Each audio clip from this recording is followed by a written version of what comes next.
Hello, I want to talk to you about your PSIs. I will be grading part 1 of the PSI, which is to include the heading, the core offense score, and in the offense score you should have the official version, the defendant's version, and the victim's version. Now, for those versions, in the official version, if you will look at the descriptions in the instructions, you will find that you need to put a description of what the person was supposed to have done. If he or she is charged with larceny of merchandise from a retailer, then you explain exactly what store, when it happened, what he's or she is accused of doing. If a plea bargain has been entered into, the judge will not have any idea what happened, because there will not have been a trial and he will not have heard the information on the witness stand from witnesses as to what the person accused was accused of doing. So, tell me, what did they do? You can also include when they were arrested, if they cooperated or if they didn't. That's the official version. The defendant's version. In the defendant's version, you should write a beginning sentence that says, the following statement, the following written statement or oral statement, depending upon what you choose, was received from the defendant on such and such a date. If it was a written statement, then you write in parentheses verbatim, which means that you are just copying exactly what he wrote, the way he wrote it. So if he uses slang, if he uses bad grammar, then the judge won't think that that's you writing it, but it will know that it was the defendant who wrote it that way. Same way with the victim's version.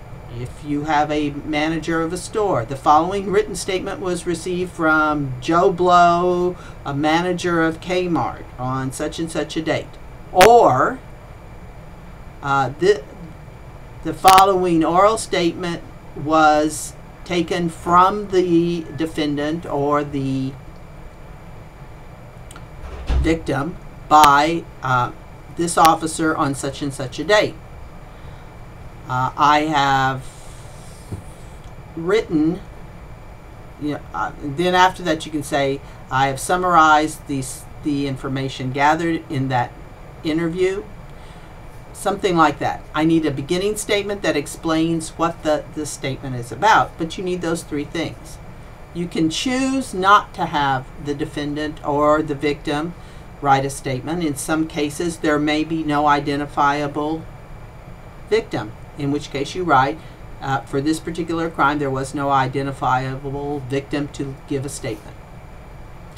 If there was somebody that was a victim, then you need to write an explanation as to where the information came from so the judge will know. This particular part will be worth 30 points. I will not just give you 30 points for turning it in. I will grade it based on the way it's written, the way you put it together, if you follow the directions. Should be double spaced for the narrative parts so that I can write in between corrections and then scan it and send it back to you. Let's see. When you're doing the prior history, if there is a lengthy record, 3 or 4 different crimes that this individual has been convicted of, put it in a table-like setup. So you have the date, the crime, the jurisdiction, the disposition. Columns with the things underneath it. If they really didn't have much criminal background before this, you may just want to write a little paragraph and include the few things that he or she did. Either way is fine, as long as all the information's there. Again, if you do not have information provided in the case studies that is necessary to give me a complete picture of who this individual is, then you need to add that information. Make it up. Be creative. This is a creative work. You are assuming you are interviewing these individuals and writing the report up afterward.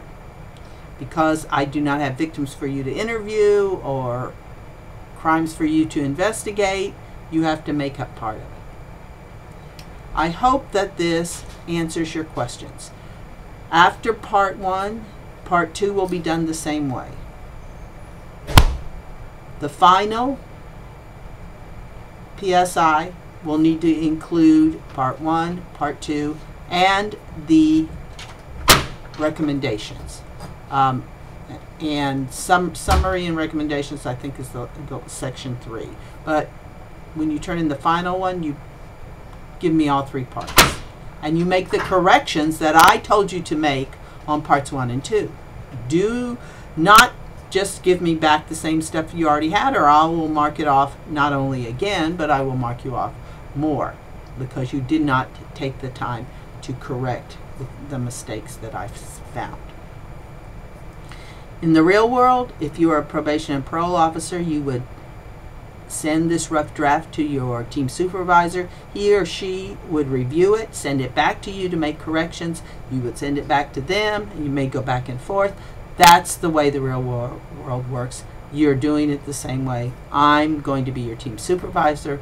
I'm also going to be the judge to which you're sending the PSI. So, I hope this answers your questions. If you continue to have problems, you need to contact me by email or call me. Thank you.